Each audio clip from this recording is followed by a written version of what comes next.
Hello everyone, welcome back to the channel, Sagitnet2. Today's episode, what axle do you need when you're doing a F or H22 full swap on your Civic? I thought it's a good idea to cover the axle. I'm only gonna cover what I have used on this chassis, which is 96 Civic. 96 to 2000 chassis are the same.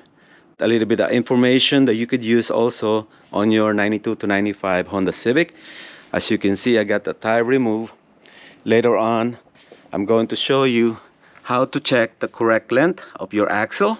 This way you will not experience any pop out on your axle and also some binding. Let's begin with the motor. So if you have a full H22 or an F23 motor that you wanted on your Civic,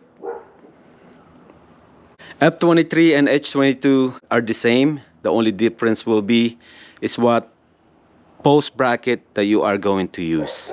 If you have a F23 block, what do you need is a post bracket from H22, but you have to do a little bit of massaging, which is something like this.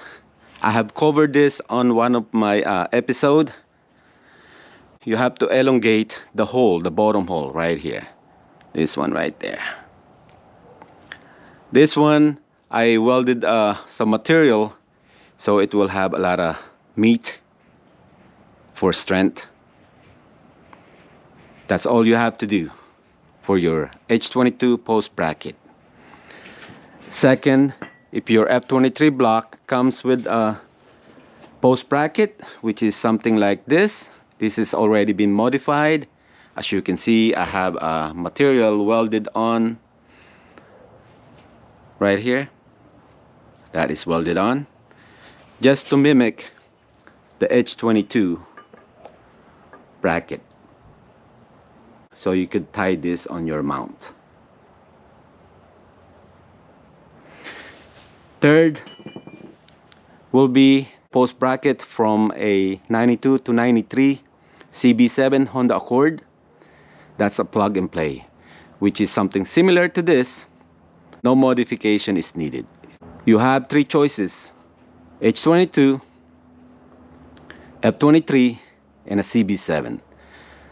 The first two you have to do some modification in order to get it to work on your F23 block. If it's a H22A4 block, it's a plug and play, no modification needed, just like this one right here. Now let's cover the engine mounts. There are varieties of engine mounts that you could get on eBay, but you don't want to mix and match. The engine mounts, there's the expensive one, which is the Hasport, but you have to use their axle. But not necessarily. There is a way to use a different axle on that mounts.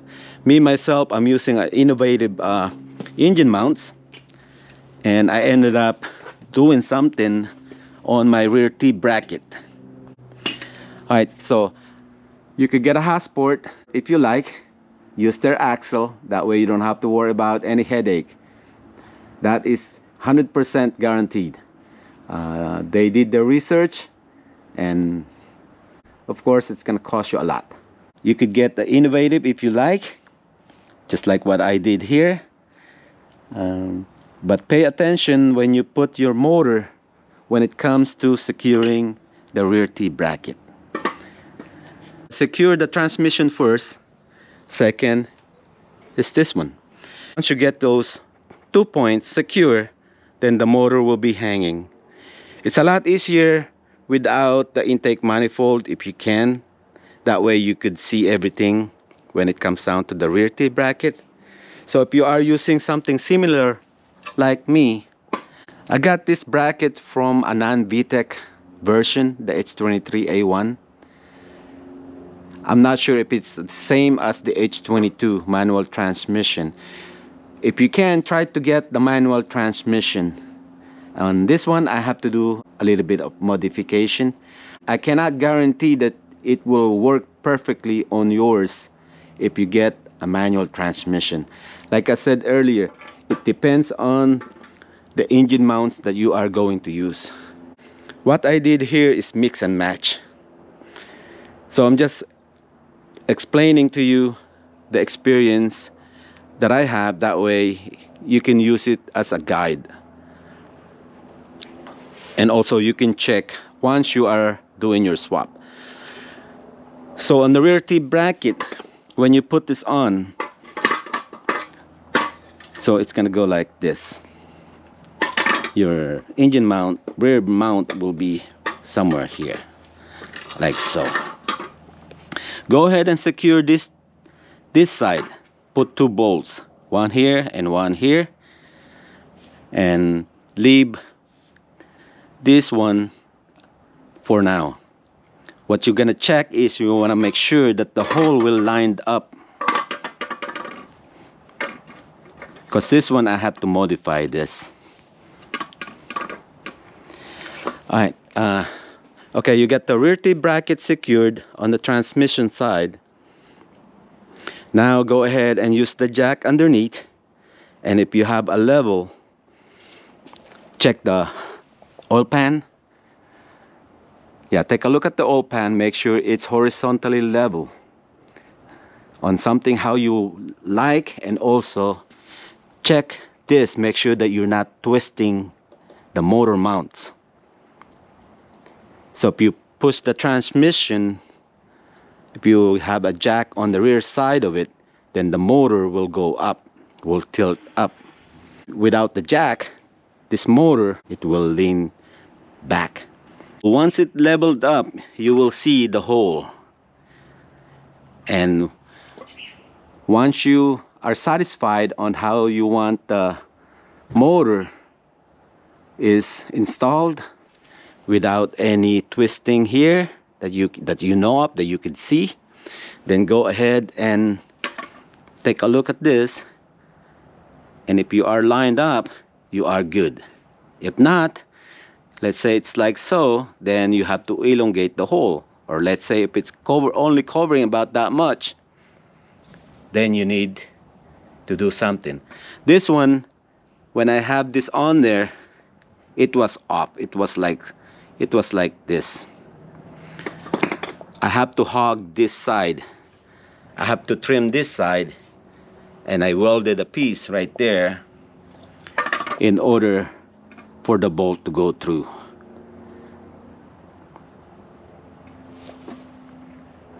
There are multiple companies that sell axles, a plug and play on a full edge swap. Of course, there's always Hasport, Insane Shaft, Yunaka Motorsports. So it's up to your liking. It's up to you, whichever you like to get. I was using Insane Shafts before, but my experience on those things are not that good.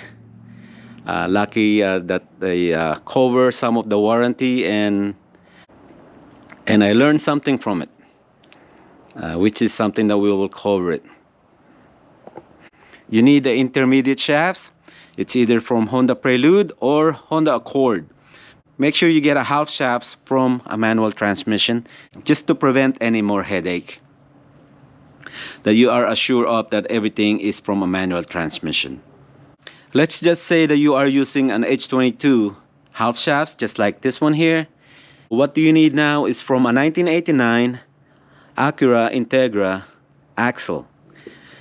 Let's assume that this is the axle that you got from Amazon or eBay, because you wanted to build your own. You don't want to pay that high prices from Hasport or Insane Shafts. Yunaka is a little bit less expensive than the two, I think. And I'm not sure if Innovative are selling an axle for a full H22 or F23 swap on a Civic. But anyway, so you went and got a 1989 Acura Integra. It will be something like this. Since you are using a half shafts from H22, in order to get this thing to work, the 1989 Acura Integra, you need inner joints from a Honda Prelude. So it will fit right on. So what you need to do is remove this clamp and just swap it. So it will be something like this. Don't mind the cord, okay? So you are building your own shafts. I recommend not to put the boot and clamp right away. Since you're not using your car anyway, might as well check if you have the correct length on your chassis. And we'll cover that later on. And that is all you need on the driver's side. H22 half shafts, H22 inner joints, 1989 Acura Integra axle. If you are using a 94 to 97 Honda Accord shaft, what you need, since the end is a female, you will need something like this in order to get it to work. Again, you are building your own axle, and it will be inserted like so. And don't put the clamp in the boot yet, not until you check the correct length when it is installed on the car itself. And that covers it. Now I'm gonna cover the passenger side. Just to give you an example, I went to AutoZone or eBay, Amazon, that I got a 1989 Acura Integra axle. So everything will be complete.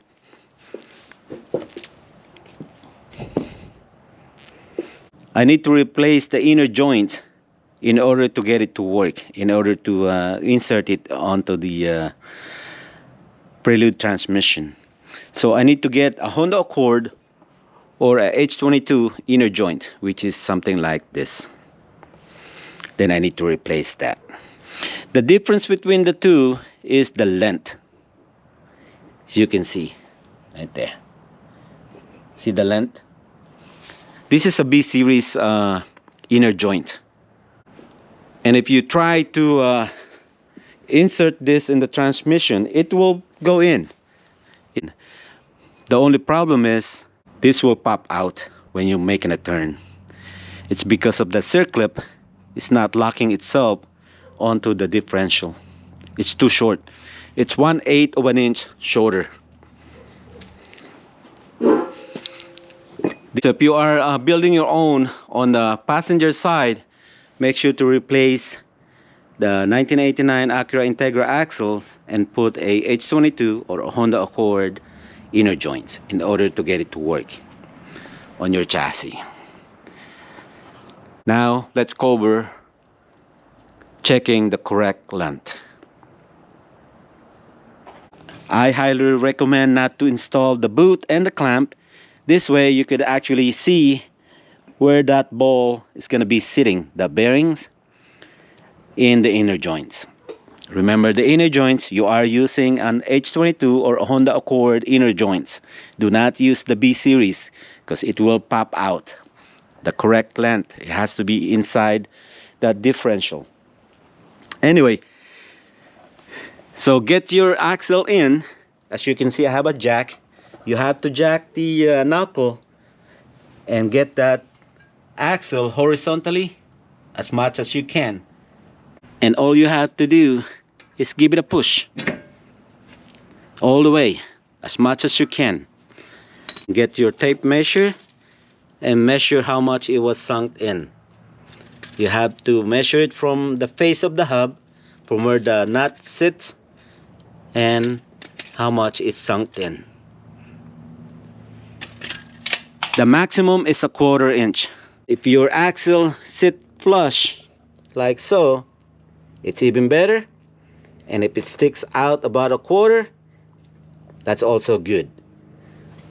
Maximum is 1/4 sunk in and 1/4 inch sticking out. If you have more than 1/4 sunk in, it's not good. Now you are going to experience that it'll come out. Let me show you. Let's assume that this is the axle that I have on there.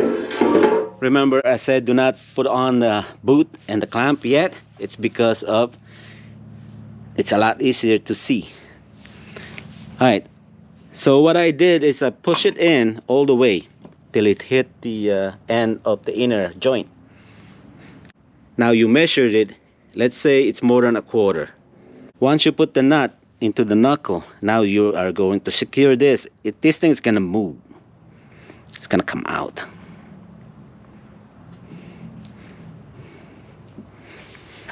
And it's gonna be something like this. Now the bearing, it's almost, let's say, halfway. We're talking about more than a quarter now, okay? It will show something like this. So if you have the boot on there, just like this one, you could actually feel it. Like squeeze on it, and you could actually feel that ball, that bearing. And that is not good. It's not good because once you make the turn, left and right, or making a U-turn, this will pull out more. And that's how some other folks are experiencing a pop out. It's because they have an incorrect length on their axle. Now if you have more than a quarter, let's say an inch sticking out, right? So now you have this bearing will be sitting almost at the end, but like so. Let's just say right here. And if your car is lowered, it's not good. Yeah, this thing will be pushed all the way in on there, and there's not enough room, no play whatsoever. So let's say you hit a bump. Now this thing will be smacking, and they will be complaining that it's binding and all that. All right, and that is how to check a correct length of your axle. You could experiment if you like. I have done my research when it comes down to the correct length. On this one here, I tried to use a B series, this one. I got this one from a 96 Integra, I think, and I tried it on that side and it didn't work. It's just too long. So I ended up using a 1989 Acura Integra axle on the driver's side together with this side. This is also the reason why I like this B series transmission, this setup right here. I really like the way the axle sits on this one. When I have a full H22 swap, I never did really like how the axle is installed on the car. It's like something like this. Yeah, it was like this. And looking at it, it's like, man, I think I'm gonna have some problem with those things. And exactly that's what happened. And this one here, it's pretty good. So I can lower this more. That's also the reason why if you have a full H22 or if you have a F23, and if you lower your car, it will be more. Yeah.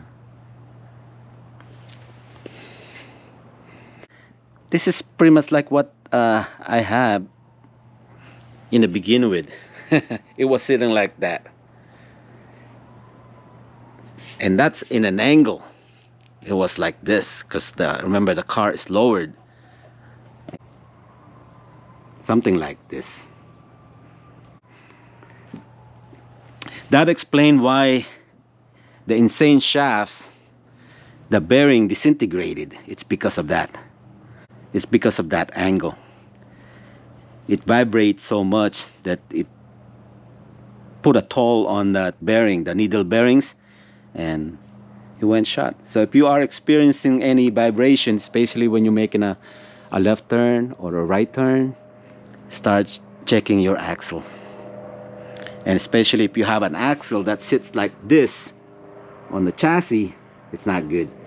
On a full H22 swap, what controls this angle of the axle is the mount. Hotsport is pretty good when it comes to axle installation. That's what I said earlier. Try not to mix and match, and if you do mix and match, pay attention on this rear T bracket. This will decide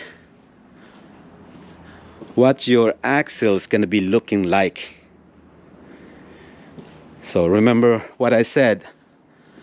Always start with these two, the transmission and the driver's side. Just leave it hanging and jack the transmission a little bit till you have that oil pan horizontally level. Then put this on, secure this in place, leave that bolt alone, and pay attention on where this thing's gonna be. But make sure that you are not twisting this. If you jack it too much, pay attention on this bolt if it's still straight, and that will take care of it. Okay, and this is where I end this episode. Thank you all for watching, and I'll see you guys on the next. Bye everyone. Hopefully this will help you out, and you can use it also as a guide on some other chassis. Later. Thanks.